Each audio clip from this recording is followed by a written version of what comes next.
Hi, guys. We're on another episode of Conversations Around the Table, where we'll be talking about specifically on this episode, in honor of Hispanic Heritage Month, we're going to be talking about culture and diversity within the Latino community.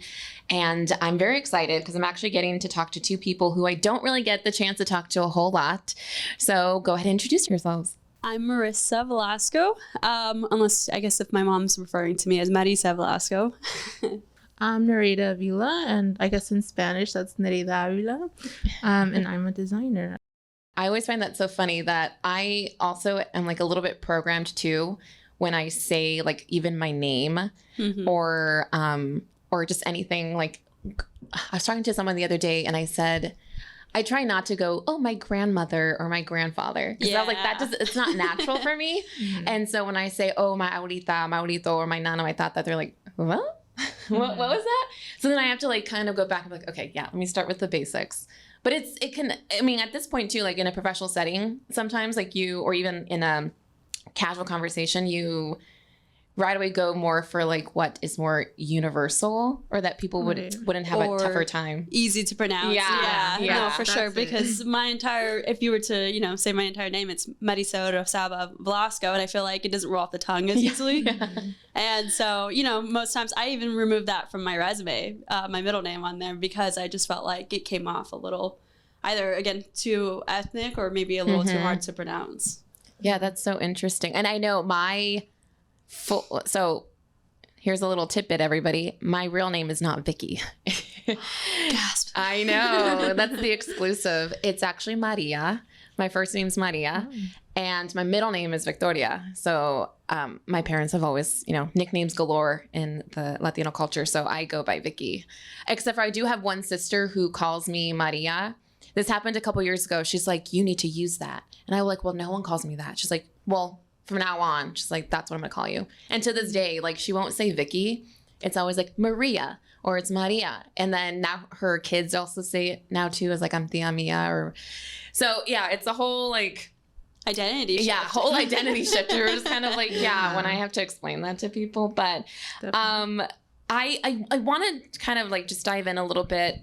So I think this is such a meaty topic because there is so much diversity within the Latino community. Yeah, for sure. And I even think within, the three of us being Mexican American and having that as our identity, I think we can, based on this conversation, we can even find out that there are differences that we probably experienced just because there's such a variety there. And so I kind of want to start off of growing up. Were you always aware that the Latino community was diverse, or did it not hit until there's a certain moment or time that you were kind of just like, oh, it's a little bit more than like what I have at home? Yeah, no, that's a great question. I feel like I was exposed to a lot of like telenovelas growing up. And so I remember watching some of them with my mom and just seeing people who either look like me or who didn't look like me. And I don't think I understood that more until I got into high school or maybe even older. College, especially at ASU, it's so diverse there. And there are so many different organizations that identify with so many different cultures. And I think that was maybe the first time. So this is like 18, 19, where I think it actually occurred to me. And within my own scholarship group too, I remember one of the girls had calling out like, oh, I know this is a Latino Los Diablos group, but like not everybody here is Mexican, right? Like Guatemalan, and everybody looked at her and was like, no, we're all Mexican. She was the only one from Guatemala. And it occurred to me like, oh, wow, I don't even have my own family is just from one central location and maybe throughout parts of Mexico. But I don't think I realized that until I was older. Yeah. I think also for me, like I didn't really notice that much that there was like other types of Latinos, I guess, until I was a bit older. I think like I was able to see that like on television. I remember specifically like Colombian telenovelas, like hearing the different accents and stuff like that. But I think it wasn't until I was older too. I remember actually specifically I visited the East Coast to visit a college campus. And I remember I met an Argentinian girl and some Dominican people. And that was literally probably the first time that I met people from like another country, like Latin American country, especially because in my community, it's mostly Mexican American people. So yeah, I think it came with age for sure. Like noticing these other cultures and other identities, for sure. Yeah, I think I would say the same thing, that I think it hit me maybe around actually elementary school. That's when I first realized just how, I guess, quote unquote, different I was. But it still felt very like isolated, as like it was only all the other kids who were Latino in my school were Mexican. Because it's not something even like, I think we even ask each other, be like, oh, we just know that you're Latina. Mm-hmm. And that's sort of what it is. And I think, yeah, as I got older and then going into a little bit of college and high school, then I remember someone was Puerto Rican and I was like, oh, and I was like, okay. And it wasn't like that was a shocker. It was more of just like, oh, I don't know anybody who's Puerto Rican. Mm-hmm. And so, and I was like, I never would even ask like, oh, you're not Mexican, you're X, Y, and Z. And so, yeah. And obviously I think a lot of that exposure too just comes with, as you begin to like come out of your own little bubble. Mm-hmm. And, like going to college, or, both of you guys and having those little groups. And then for me, it definitely was being more in the workforce of that shifting for me. I'm also curious, like what would you guys consider some of like the biggest differences, or like a newfound perspective, like as you got to know more people outside of just like a Mexican culture? Have you had any moments where you're just kind of like, yeah, that's actually, we don't do that at home, or like in my culture, we don't do that, but like there's similarities there in some aspect? The main one for me always comes back to the accents. Like that's like the biggest indicator for me. But I feel like also like their political background is always so interesting, because Latin America has always been this, well, obviously this region that was colonized. And because of that, like the political identities can vary from country to country. Mm-hmm. So I always find it interesting, like what political background people come from. For example, somebody who's Mexican might have a very different ideology. There you go. Versus someone who's from Cuba, Right. So I find that probably the most interesting from country to country. Yeah, and for me, when I was at ASU, I was really involved with my scholarship group, or at least a number of people that were there. And there's a few moments where we would get together for different holidays.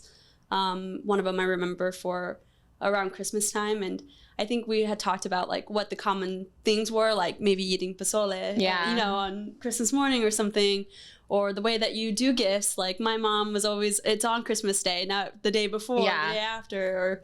So I think I didn't realize any differences until maybe it was more so of the way that the values within your own family. Mm-hmm. Because I feel like across all of culture, family is very big for the Latino community. And I just feel like for us, it may be within our own homes that were the differences, but overall, I think that's what I loved about being a part of that group, is just seeing that although we might come from different places, we still have these common factors with one another. Thinking of my own family, I guess the common story, like I always heard, was, my family migrated from Mexico to California, and although my parents are from two different places in California, it was always about almost giving back in a sense. Like my family worked hard for me to be here, and it was in a way of how can I contribute to the family growing too.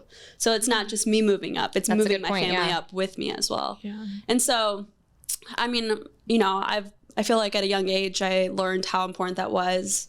My parents got divorced when I was about 14, 15. And when we were with my mom, it was just so close knit. Like I knew everything that was going on with my siblings. And there was one moment where we had to share a room together. And I think that kind of brought us close even then. Yeah. And so for me, I think my whole career was kind of driven on, I want to bring up my family. What can I do so that we can move together in a sense? Yeah, that's a good, I've had that experience where I grew up in Southside Phoenix, not always the best neighborhood.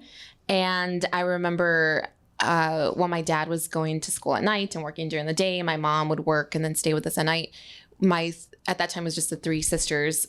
We all shared not only one room, but one bed. Mm-hmm. And then, fast forward, I, was going through a divorce. I was also pregnant. And when my parents took me in, for the first year and a half of my daughter's life, coming up, I'm almost close to 2 years, I shared a room and a bed with her, which is not the ideal, experience. But like when I look back at it now, I think at that moment I was just like, oh, why is this happening to me in my life and so forth. But then if I'm able to really remove myself from it, I can see my parents took me in when I think for a lot of cases, a lot of people don't have a place to go. And I always feel no matter what happens in my life, I know I can count on family. And I could be fighting with my sisters and hands down, I know that I always have them. And it's a really, I just feel very fortunate to be part of that kind of dynamic and culture that really values that and really puts that at the forefront. Yeah. I mean, for myself too, like my boyfriend is from a different, he's a whole different ethnicity than I am. And so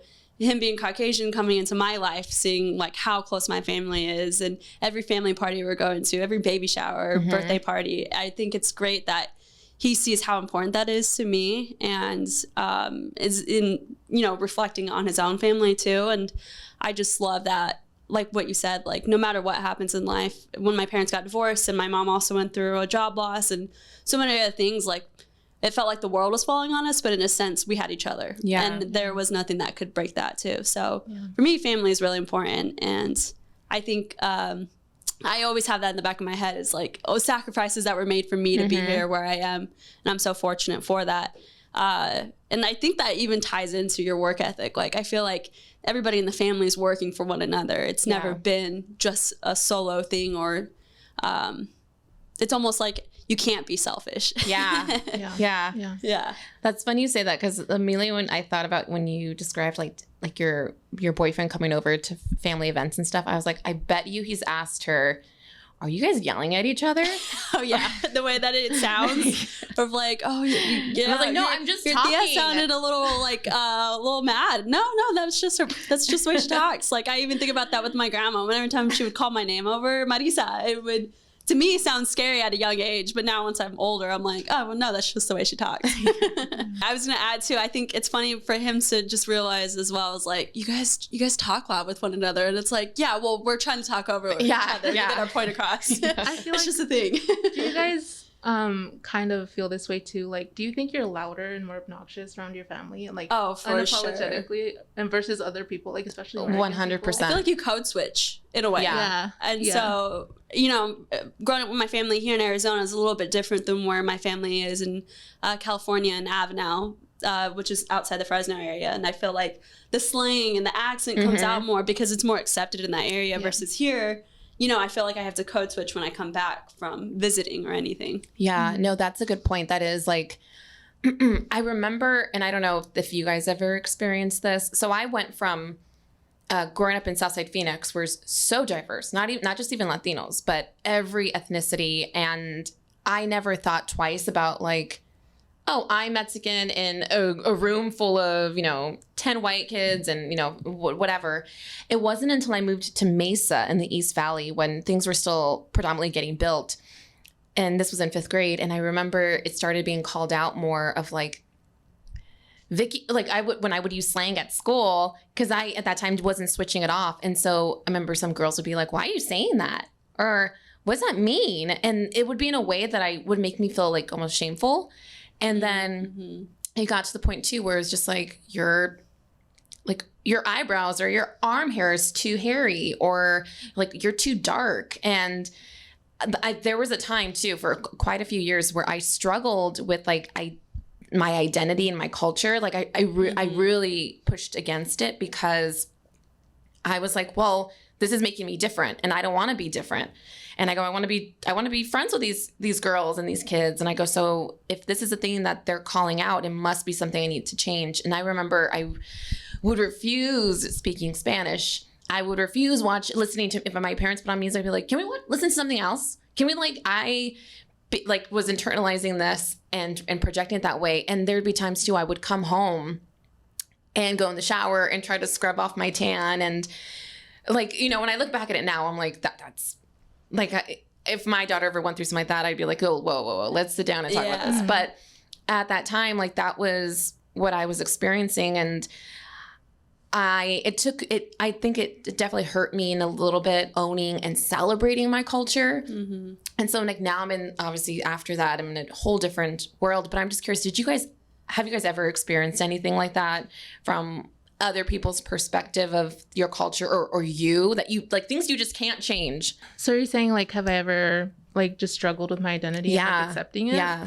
I feel like I did so, but very little, and maybe only like in elementary school when a lot of the media that I watched like on television all was in English. Mm-hmm. And so I obviously like I wanted to master the language when I was really little. Like I didn't speak any English. And for a long time, like I would tell my mom to not put movies in Spanish for me because that's what she would do. Like she would put everything in Spanish. And for a long time, like I told her not to do that because I really wanted to learn the language. And so I would kind of suppress Spanish as a kid and try to speak more English. And I actually remember gradually, because I grew up with 4 cousins and then 2 sisters, and we were all super tight, and like we would spend a lot of time with one another. And I remember gradually each one of us, as we learned English, we would stop speaking Spanish. I don't know if that happened with you guys. No. I think that's probably the main way that I kind of suppressed my culture a little bit, was trying to like master English and forgetting Spanish. You know, for me, like I stopped speaking Spanish at a young age too, but it was more so because of where we moved. Like as a kid, I spoke a lot more, but once we got to elementary school, at the time my elementary school was doing a special class for you to learn English. Oh, okay, yeah, I was a part of a class like that actually in elementary school. And so I feel like that's common in Arizona too. Yeah, definitely. And, for me, I mean, my mom, I don't know if that was part of the reason why she just didn't want us separated, because when I grew up in Mesa for kindergarten and first grade, I think that wasn't an issue. But when we moved to Santan Valley in Arizona, that's when it became more apparent. And I recognized that as a kid, that I stopped understanding the language as much. I think my mom just really encouraged us to speak Spanish because her English wasn't very good and she didn't want to lose the communication between us. And so in the house, like it was definitely like encouraged to speak it. And to my mom, I never spoke English. To this day, I don't speak English with my mom, although I should probably encourage her to speak it more. But I don't know. I think mainly for me, like I just wanted to assimilate at least in the language because growing up in so I grew up in Maryville, where majority of people are either Mexican or Mexican American. It's super easy to just speak Spanish and like get away with it, like or speak Spanglish. Like you could totally do that there. But I don't know. As a kid, I just really wanted to speak English like to the best of my ability, I guess. And I think my cousins and my siblings felt the same way. So like eventually we just spoke English to one another, which is really interesting, I think. Yeah, and that's something I felt like, you know, I struggle with now is because I lost that touch with the language and I don't speak as fluently, and sometimes the slang goes past me because, you know, you only learn the proper Spanish in your Spanish classes. But that's something that I've been trying to improve over time, is my own Spanish. And I have this tia too that I talk to all the time, but I have somebody translate for me, sadly, because we can't have that connection as well due to my language barrier. And so for me, I'm not more on the opposite end now that I'm older. Instead of struggling with my identity of being, you know, not speaking Spanish in high school, even my own friends, we were all Latinas, didn't speak Spanish either. And we kind of surrounded ourselves with that okayness, if that makes sense, where it's okay if we still identify with the culture, which is, of course, 100%. You know, everybody agrees with that nowadays. But now that I'm older, I'm on the other side of, no, I want to be more Latina. I want to be more, you know, I'm getting tanned because I'm proud of my brown skin. And it doesn't, you know, it that's how I feel too. Like now, and it's been like this for a number of years, but after that initial like period of time, like from literally I think it was about 5th grade to 8th grade. And then when it shifted for me, I just was like, yeah, about this. I was like, I shouldn't be ashamed of this. And actually, you know, there, like you said, there's more of an embrace there. And luckily, like obviously within my family dynamic, it's always ever present. But to kind of go off of what you said, Marissa, is, did you ever feel, I guess like now changing the conversation, do you ever feel, even present day, that because you don't speak Spanish, that sometimes you could be shamed by other Latinas or Latinos that do? Because I think language is a huge aspect of the culture for many, but I know there are tons of Latinos who, whether they're first generation or second, or, you know, however we want to put it, who probably don't, because their parents did almost something similar where they wanted you to learn the language and not have to deal with what they've dealt with. And so, but then now you're on this like, you know, whole new other kind of experience. Yeah, I feel like, as a kid, I would always say, like, I'm Mexican. I never even used the words Mexican American. Yeah. And at a young age, I feel like I just didn't connect those two dots because why not? Yeah, my dad's Mexican, my mom's Mexican. That's how I was too. Yeah, and so for me, I don't think it started getting questioned until maybe I think high school was like, you're Mexican, but you don't speak Spanish. Or even my little cousins, will say, who are younger than me and probably like 8, like, you don't speak Spanish? And I was like, yeah, I know. I agree with you. Like, how do I not know Spanish by now? And so for me, I think that's something I even struggle with. I was just recently in Mexico, in Puerto Vallarta, and a lot of the times I would make conversation with everybody. I would try to approach with Spanish first. And it was until, we got further into the conversation that maybe they realized, oh, she doesn't understand everything I'm saying. And, I would explain that, yo entiendo un poco. And I would just try to get by where I can. So for me, I think that's where I'm not losing the connection, but feel a little unconnected to my culture is because of the Spanish. And so for me, I know it's okay and it's more of a common thing nowadays, but I think I realized that where I want to be that for, like, let's say my future kids, I want to be able to teach them Spanish. And maybe that's something that my parents couldn't, contribute to me now, but is something that I've even taught them. Like, why did you just stop talking to me in Spanish? And their reason was, I don't know, like where we were living, not everybody spoke Spanish. And unless we were with family, it wasn't really a big thing. And that's probably their biggest regret now, especially my dad. He's from Mexico, but grew up here in California. And my mom grew up in San Diego. And their parents spoke to them in Spanish, but when they got to their own age, they just stopped doing it as much too. Yeah, and I also want to say, because I'm also in the same boat where I think because like those fundamental years where I like refused, out of my entire family, I'm not the best with the language. And so it can be difficult, especially with all my sisters or, my cousins and all my tias and tios and, everybody is there and I can pick it up, but I'm also like, don't ask me a question. But it's something also, the reason I bring it up is because I very much believe that we all sort of take something from our culture and we all, like for me, traditions and family dynamic and just like the historical aspect is what I really value about my culture.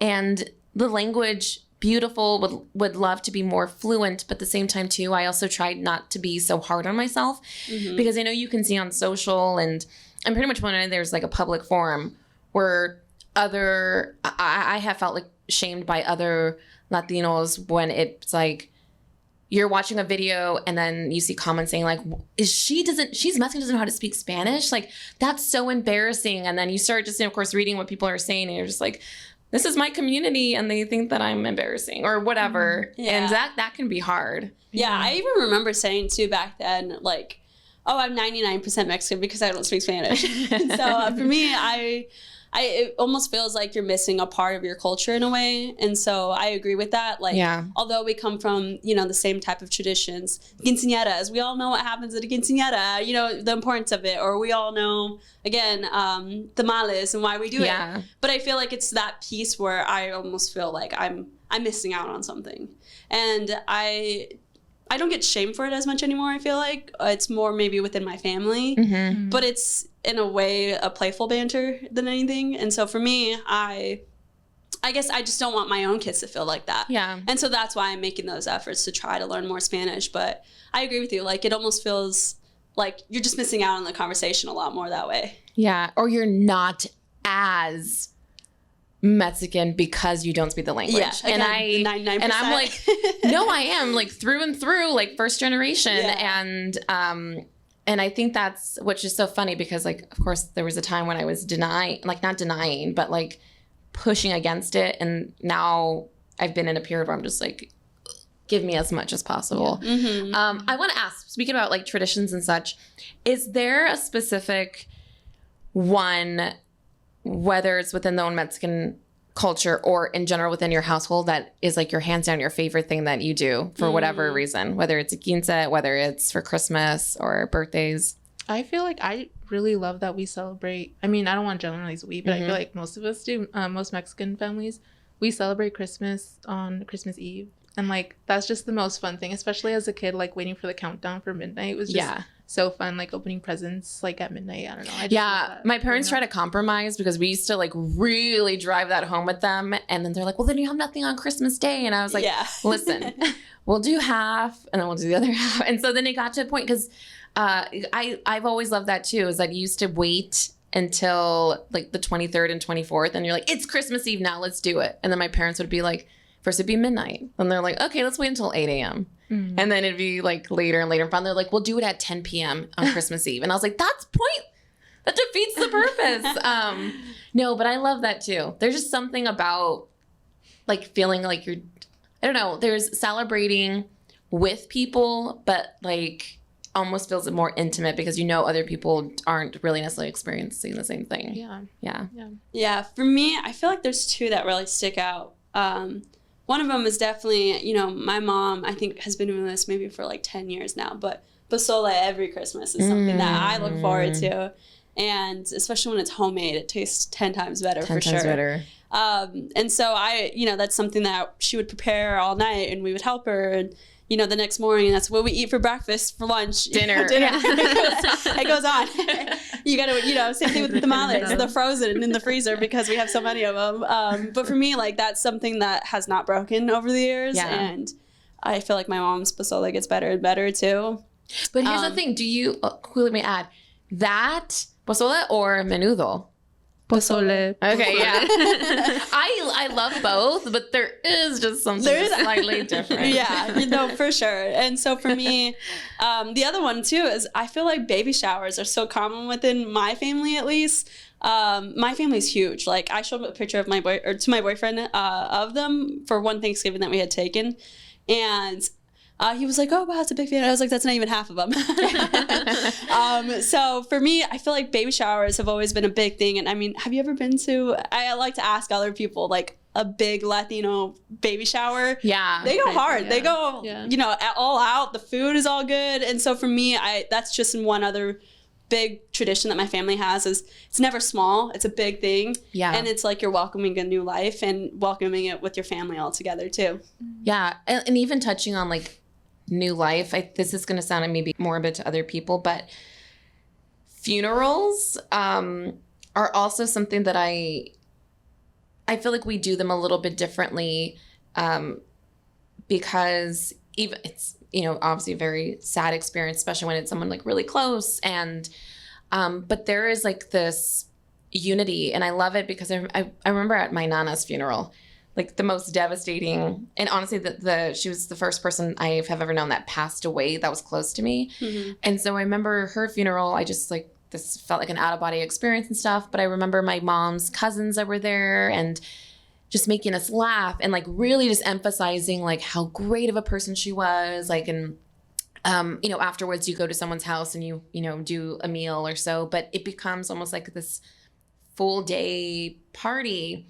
And it's not like we have like streamers or anything, but everyone just sits down and talks, and everyone just sits down and talks, whether it's about this person and it's like great stuff and you're laughing at these memories, or it really is like these, it's just, I don't know. That's when I really feel the sense of like community and culture coming together is when you're all coming together for something like very, serious in that sense, because even in that moment there still is so much life and laughter, and so that's something I really love. I also love, because right now my niece is 14, so we're planning her quince, and we were just in Los Angeles for a family little weekend vacation, but she went to get her dress because typically, like, at least like I don't know yours experience, we typically go to Mexico to get the dresses. But I don't know why we didn't go for hers. I think it's because of her passport. So we ended up going and doing it in Los Angeles. And I remember my sister showing me pictures and videos.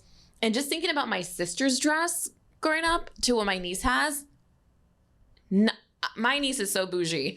Her dress. They are bougie. Lights up. Definitely. Yeah. It lights up. Yeah. And I go, why do you need a dress that lights up? But it's beautiful. It's big, and she has a tree, and it has a cape, and there's like butterflies, and then turn it on, and then it like everything's lighting up, and I'm just like, what is this? Like, it's insane how much like even dresses, like these could be like more traditional. You just like, puffy, and then you have your little like shoulder shawl thing. Yeah. But hers is like, I was like, this is like my, what is it, Sweet 16 when they come out like for sure. Yeah. No, I feel like it's changed a lot, because even with my own cousins, my primas, I definitely see that a lot more. And I didn't get to go to a recent one, but my sisters were sending me pictures and everything, and I was like, oh wow, like that place that we typically have always had almost every quinceañera at, because my family's town was so small. Yeah. Looked like it was completely different. It looked like a wedding was gonna happen. And I was like, I know. Wait, when did this start becoming a thing? Maybe I'm a little out of it. I'm only 25. I just love how much our culture just celebrates life, and just like, and, like even the quinceañera, like we really go all out for like everything. I love that so much. Yeah, nobody skips a beat when it comes to a party for. No. Do you guys always make sure you take a centerpiece home? Oh yeah, my mom. I was actually helping her. Collection of I was helping her clean out her garage like over a year ago, and I just remember looking around like, oh, that's from that Sammy's quinceañera. That one's from Alicia's quinceañera. We like souvenirs. I will say that like at first I thought it was like, we can't take this, like when I was younger, but as I got older, and then I remember my like dad or whoever it felt really important to would be like, I'm gonna take this one, you go take that one. Like I'm like, why do we need so many? Oh, I know. It was a whole like game plan. Secret mission. And for myself, I actually didn't end up doing a quinceañera just because of the timing of it all. But my older sister had one, and I remember her. She's not one to want to be in the spotlight. So it was funny because in a sense, I at that age was like, oh well, I'll go do this dance with you or whatever it was. And then once I got a little older, I was like, you know what? Maybe I don't want the quinceañera anymore. And I think now at my age, like. Eventually when I have my own daughter, I actually would love to give her that, because it's something I didn't end up getting, but it's just such a big common thing in my family that in a sense I missed out, and I'll just live vicariously through her. Yeah, that's what I'll say too about quinceas. I don't know how if this was the same for you guys, but like obviously a quinceañera is a big production, and there's a lot of expenses, and in our family that we've always done is we try to like each take ownership of something. So like for example, I'm buying my niece's crown and I think her shoes, and then like my parents are doing the venue, and then her dad's family is doing X, Y, and Z. And that's like also another aspect of that, is that you don't feel like you're ever carrying a lot of that load, because everyone is there to help. Oh yeah. I'm forgetting the word, padrinos, right? Yeah. Yes, yeah. Yeah, I feel like that's always been a thing too. Even with weddings, that was a big thing. Like, there's a whole perception like it's the father of the bride that takes care of it. But I agree. I think with everything, when it comes to a baby shower, when it comes to funeral, when it comes to whatever life event that's happening, everybody tries to find a way to contribute. Yeah.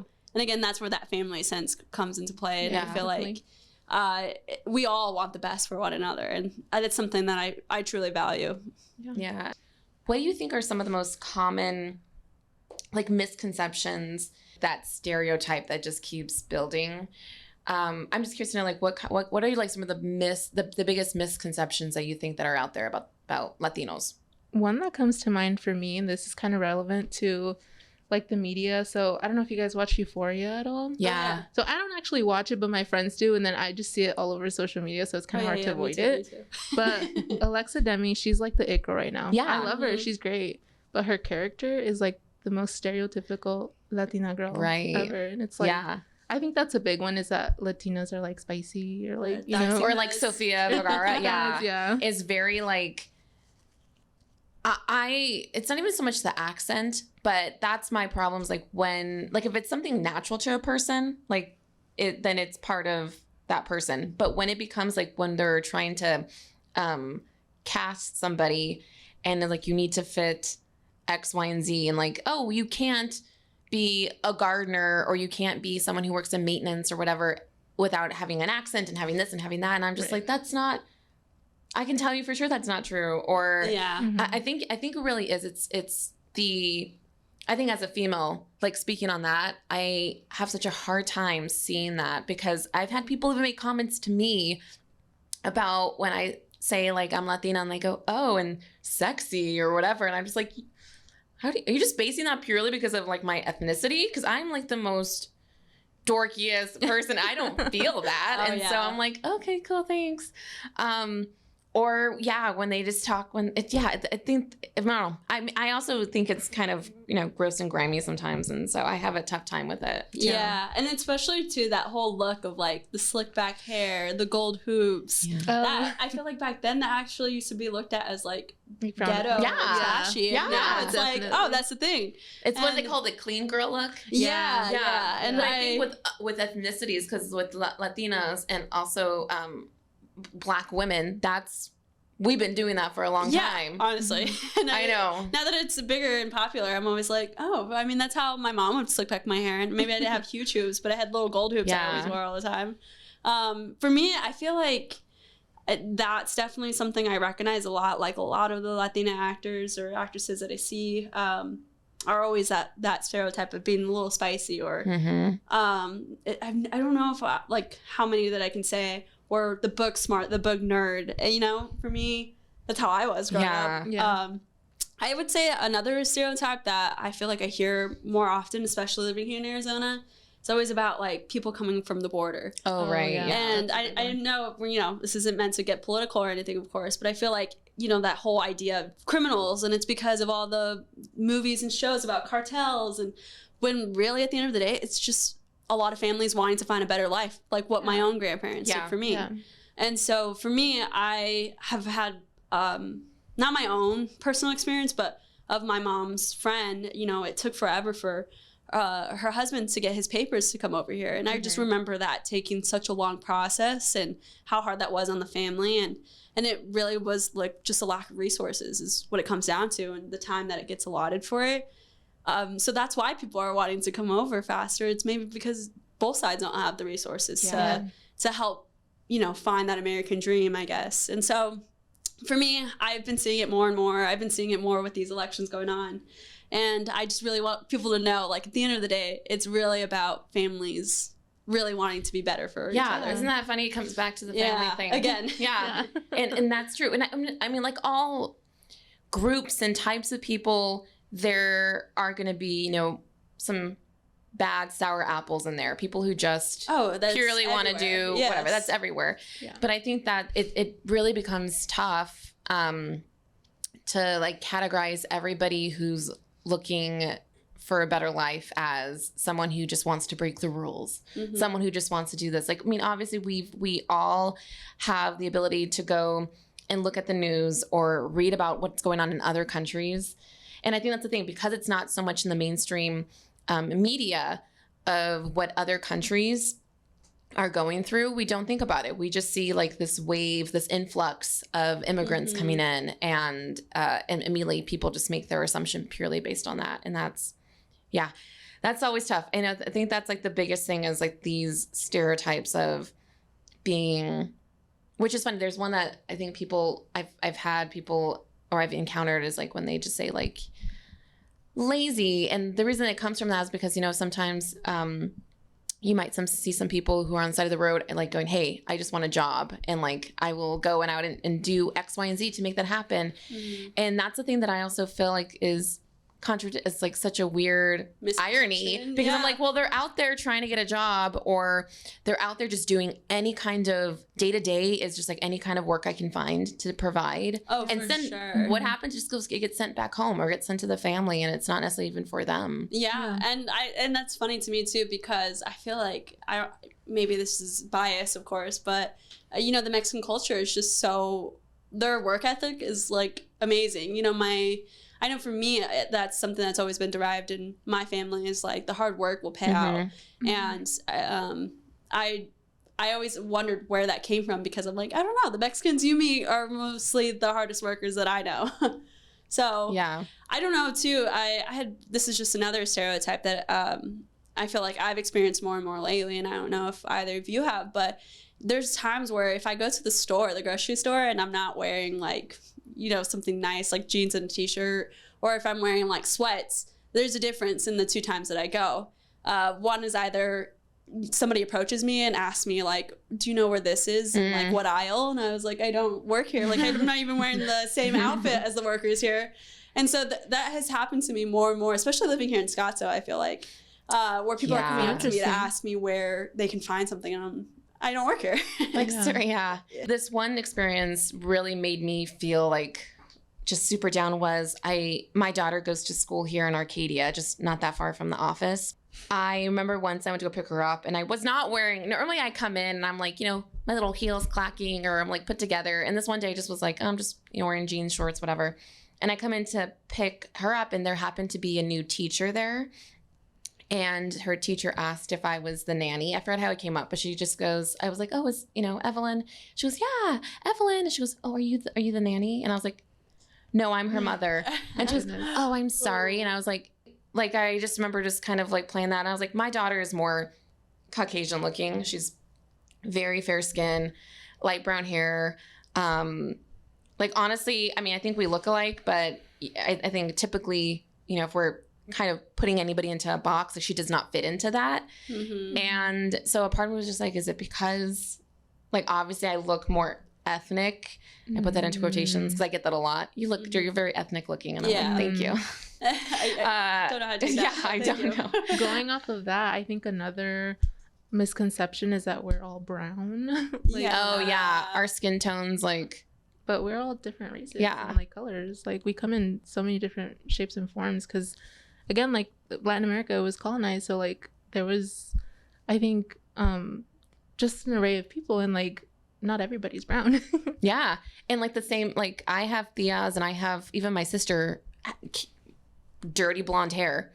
The diversity within our community and our culture. I mean, I know there are a couple of, like, Latino cultures that I have personally have never been exposed to or met directly. And it's always fascinating when you get the chance or when there's like these, you know, cultural festivals and things like that or documentaries, you really get more of exposure. And that also puts light and you're like, whoa, that's definitely different than what I went through, or it's a different level or kind of cultural experience. But then you do get to see that similarity foundation there. It's almost like we all speak Spanish. Okay, like that's the first thing. And then in that sense, it although you come from different ethnicities, I feel like that's an underlying factor that, you know, the other side sees as like, oh, well, you all fall into the same group. Yeah. But in a way, we also see it as like a way to connect us. This was really such a great conversation because, like I said, I rarely get the chance to talk to either one of you like more in a casual way. It's very, you know, of course, what's happening at work. And so this has been really fun. I really enjoyed it. And I loved hearing your guys' perspectives. And thanks for asking questions back because, yeah, I've always loved when it's this really good flow of stuff. So I appreciate it. So thank you guys so much for joining. And we'll catch you guys next time. Thank you. Bye.